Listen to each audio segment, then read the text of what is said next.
সুরাইয়া কুমার যাদবের বিরুদ্ধে মামলা করা উচিত।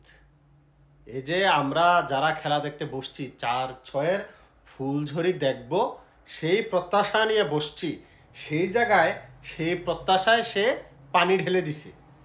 সুরাইয়া কুমার যাদব এই ম্যাচটা ইচ্ছা করলে কি ব্যাটিং নিতে পারতো না? সে প্র্যাকটিস করবে।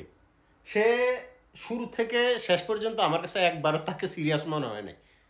শুরু থেকে শেষ পর্যন্ত একবারও তাকে সিরিয়াস মনে হয়। সে প্র্যাকটিস করার জন্য আসলে এই ম্যাচে নামছে।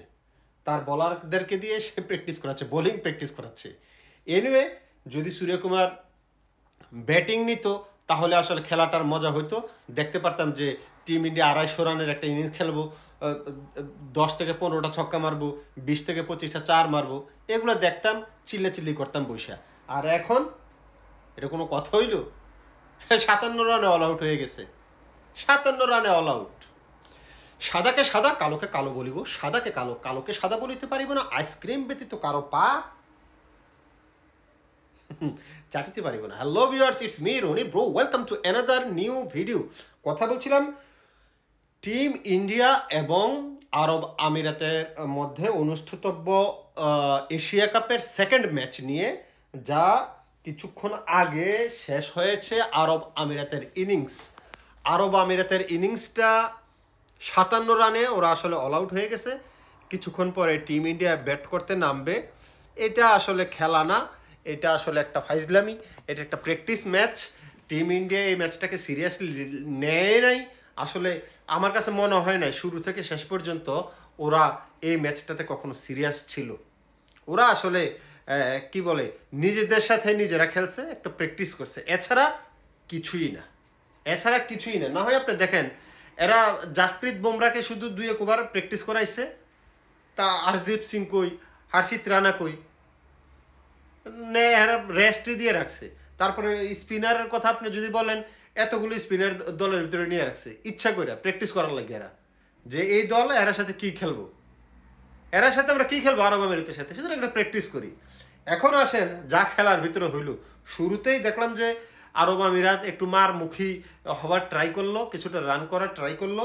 সেই জায়গাতে কিছুটা সাকসেসও বলতে পারি যে হ্যাঁ, তারা একটু লুজ দিছে ইন্ডিয়া, এরা এই সুযোগে 2-একটা 4-6 মারছে।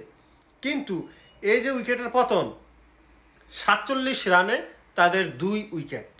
কথাটা খেয়াল রাখবেন, 47 ফর 2, 57 অল আউট।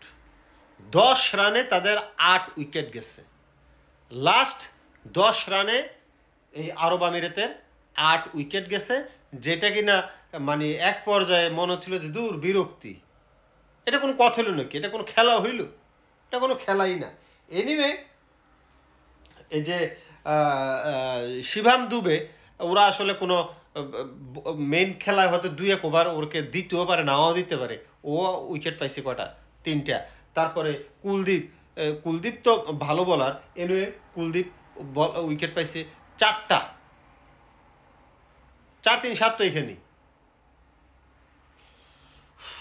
কোনো খেলাই না। খেলাটা দেখে আসলে বিরক্তি হইলাম, কারণ আমি ভাবছিলাম যে একটা ম্যাচ দেখব, একটা ভালো ম্যাচ উপহার দিবে। ভালো ম্যাচ বলতে খেলা তো ফাইট হবে না, মানে ভালো ম্যাচ। টিম ইন্ডিয়া আগে ব্যাট করবে, 200-250 রানের একটা স্কোর দেখবো। তাদের প্র্যাকটিসটাই, ইন্ডিয়া তো এখানে প্র্যাকটিসে করবে। ইন্ডিয়া আসলে প্র্যাকটিসে করবে, ওরা ফাইনালে যে খেলবে। কিন্তু এই প্র্যাকটিসটাই আগে, ব্যাটিং প্র্যাকটিসটা দেখতাম, তাইলে একটু চোখের শান্তি হইতো, মনের শান্তি হইতো। এই যে বৈশা বৈশা উইকেটটি ঠাস ঠাস ঠাস ঠাস করে পড়ে যেতেছে, আবেদন এবং আম্পায়ার আউট, আবেদন এবং আম্পায়ার আউট দিয়ে দেয়। এটা কোনো খেলা? এটা খেলার জাতের ভিতরে পড়ে না, মজা পাইলাম না। এনিওয়ে, টিম ইন্ডিয়া 57 রান করতে 5 ওভার লাগে কিনা আমার কাছে সন্দেহ আছে। তবে এত কম ওভার খেলে যদি জিতে যায়, এটাও আরও খারাপ। আমার কাছে মনে হয় যে জাসপ্রীত বুমরা আর কারে নামানো যায়, কুলদীপ, জাসপ্রীত বুমরা এবং কুলদীপকে ওপেনিংয়ে নামানো হোক, তাহলে এই যে 6-7 ওভার লাগবো। আর না হয় আর 2 ওভারে ম্যাচ জিতে যাবে। এই ম্যাচ 2 ওভারে, হ্যাঁ জিতে যায় তো 2 ওভারে।